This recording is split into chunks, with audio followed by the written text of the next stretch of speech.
Okay, അപ്പൊ നമുക്ക് നേരെ കാര്യത്തിലേക്ക് കിടക്കാം. പണത്തിന് വേണ്ടി പണിയെടുക്കുന്നത് നിർത്തുക. എന്താണിത്? കേൾക്കുമ്പോൾ കുറച്ച് വിചിത്രമായി തോന്നുന്നുണ്ടല്ലേ? പക്ഷേ ഈ ഒരൊറ്റ ചിന്തയുണ്ടല്ലോ, ഇതൊരു പക്ഷേ നിങ്ങളുടെ സാമ്പത്തിക ജീവിതത്തെ മൊത്തത്തിൽ മാറ്റിമറിക്കാൻ ശേഷിയുള്ള ഒന്നാണ്. വെറും 6 മാസം കൊണ്ട് സമ്പന്നനാകാൻ പറ്റുമോ? സത്യം പറഞ്ഞാൽ ഇത് കേൾക്കുമ്പോൾ അതൊന്നും നടക്കില്ല എന്ന് തോന്നാം. എനിക്കും കുറച്ചുകാലം മുൻപ് വരെ അങ്ങനെ തന്നെയായിരുന്നു തോന്നിയിരുന്നത്. പക്ഷെ ഒരു മിനിറ്റ്, ഈ ചോദ്യത്തിന് പിന്നിൽ നമ്മളെല്ലാവരും മനസ്സിലാക്കേണ്ട ഒരു വലിയ സത്യം ഒളിഞ്ഞിരിപ്പുണ്ട്. ഇതാണ് ആ സത്യം. മിക്ക ആളുകളും സാമ്പത്തികമായി രക്ഷപ്പെടാത്തതിന് ഒരൊറ്റ കാരണമേ ഉള്ളൂ. അവർ എന്നും ചെയ്യുന്ന അതേ കാര്യങ്ങൾ തന്നെ ഒരു മാറ്റവുമില്ലാതെ വീണ്ടും വീണ്ടും ചെയ്തുകൊണ്ടിരിക്കും. ഒരേ ചക്രത്തിൽപ്പെട്ടിങ്ങനെ കറങ്ങുന്ന പോലെ, അല്ലേ? അപ്പോ എന്താണ് ഈ കെണി എന്ന് പറയുന്നത്?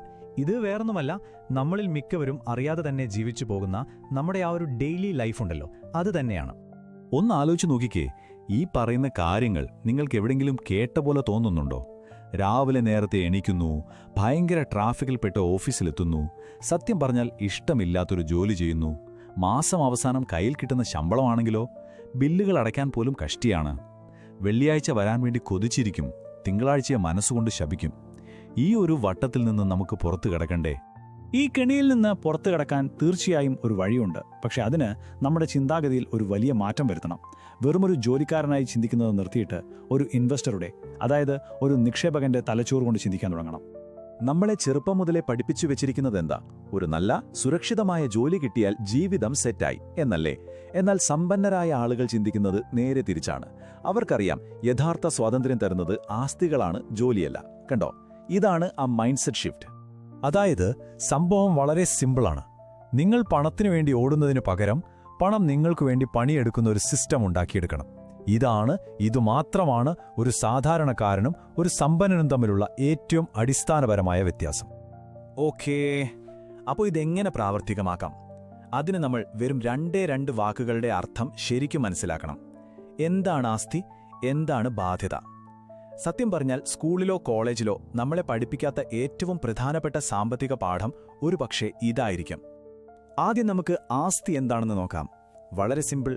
നിങ്ങളുടെ പോക്കറ്റിലേക്ക് പണം കൊണ്ടുവരുന്ന എന്തും ഒരു ആസ്തിയാണ്. ഇനി ബാധ്യത, ഇതിന്റെ നേരെ ഓപ്പോസിറ്റ്. നിങ്ങളുടെ പോക്കറ്റിൽ നിന്ന് പണം പുറത്തേക്ക് കൊണ്ടുപോകുന്ന എന്ത് കാര്യവും ഒരു ബാധ്യതയാണ്. ഇത്രയേ ഉള്ളൂ. ചില ഉദാഹരണങ്ങൾ നോക്കിയാൽ ഇത് ക്ലിയർ ആവും. നിങ്ങൾ ഇഷ്ടപ്പെട്ട് വാങ്ങിയ പുതിയ കാർ, അത് ആസ്തിയാണോ ബാധ്യതയാണോ? അതൊരു ബാധ്യതയാണ്. കാരണം പെട്രോൾ അടിക്കാനും ഇൻഷുറൻസ് അടയ്ക്കാനും സർവീസ് ചെയ്യാനുമൊക്കെ നമ്മുടെ കയ്യിൽ നിന്ന് പണം അങ്ങോട്ട് പോവുകയാണ്. ഇനി നിങ്ങൾ താമസിക്കുന്ന വീടോ, അതും ഒരു ബാധ്യതയാണ്. കാരണം അതിൽ നിന്ന് നമുക്ക് വരുമാനമൊന്നും വരുന്നില്ല.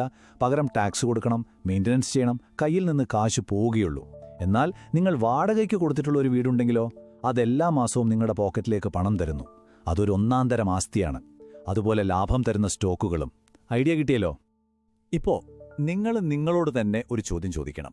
വളരെ പ്രധാനപ്പെട്ടൊരു ചോദ്യമാണ്. നാളെ നിങ്ങളുടെ ശമ്പളം അങ്ങ് നിന്നുപോയെന്ന് വിചാരിക്കുക. എത്ര കാലം നിങ്ങൾക്ക് മുന്നോട്ട് പോകാൻ പറ്റും? നിങ്ങളുടെ ഉത്തരം 1 മാസം അല്ലെങ്കിൽ അതിലും കുറവാണെങ്കിൽ ഒരു കാര്യം ഉറപ്പിച്ചോളൂ, നിങ്ങളുടെ ജീവിതത്തിന്റെ സാമ്പത്തിക കൺട്രോൾ ഇപ്പോൾ നിങ്ങളുടെ കയ്യിലല്ല. അപ്പോൾ ഈ കാര്യങ്ങളൊക്കെ അറിഞ്ഞിരുന്നാൽ മാത്രം മതിയോ? പോരാ, നമ്മൾ പ്രവർത്തിക്കണം.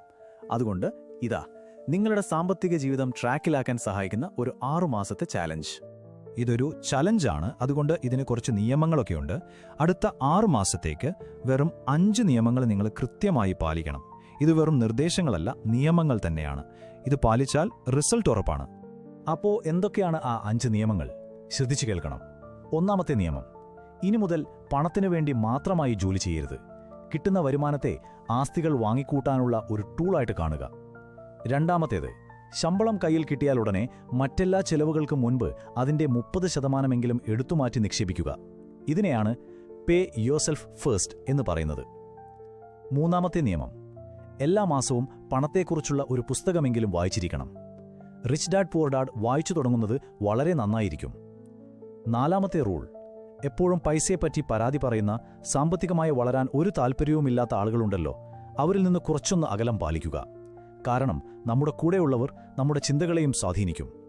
ഇനി അവസാനത്തേത്, 5ാമത്തെ നിയമം: നിങ്ങളുടെ പ്രധാന ജോലിയിൽ നിന്ന് മാത്രം വരുമാനം പ്രതീക്ഷിച്ചിരിക്കരുത്. എപ്പോഴും പുതിയ വരുമാന മാർഗങ്ങൾ കണ്ടെത്താൻ ശ്രമിച്ചുകൊണ്ടേയിരിക്കുക.